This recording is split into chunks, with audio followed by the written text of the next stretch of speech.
17th was Coco Chanel's birthday, so I thought that we could talk about the history behind her most iconic creation, Chanel No. 5. Just a note, this story gets a bit dark because at minimum, she was a Nazi informant, and at worst, an actual Nazi spy, but still unclear. Let's back up, and just a warning, this is gonna be a wild ride. After growing up in an orphanage run by nuns, Chanel went in the opposite direction and had affairs with wealthy aristocratic men. This is an important detail because at the time, there were two camps for perfume. Either you were a respectable lady who wore a single note floral perfume, or you were a lady of the night who wore seductive ingredients like jasmine and musk. Ooh.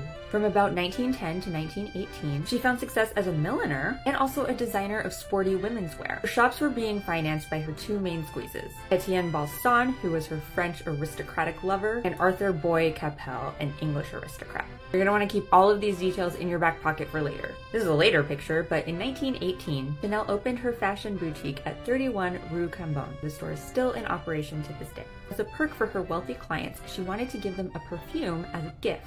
She wanted something modern that used notes like musk and jasmine, but that would be acceptable to her rich clientele. She had a fling with the Russian Grand Duke, who had escaped the Russian Revolution. He introduced her to a Russian master perfumer named Ernest Beau.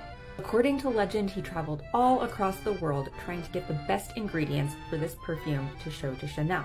But it was actually an accident in the lab that resulted in him adding too much aldehydes to one of the samples that he had created for Chanel. Aldehydes, which in perfumery are usually synthetic ingredients that make perfume smell more airy or bubbly, were in their very early days. The most notable one at that point was Quelques Fleurs by Ubigan, which I talked about in my Princess Diana video. Anyway, he presented Chanel with 20 numbered samples. She chose number 5 because, according to legend anyway, it was a lucky number for her, and she also was very partial to a clean scent, and the aldehyde overload was to her liking. My friends, I am out of time, but we are just getting started. I'll post part 2 soon, where we'll talk about Chanel No. 5, marketing, and alleged espionage. Until then, you can find the rest of my perfume histories on my page.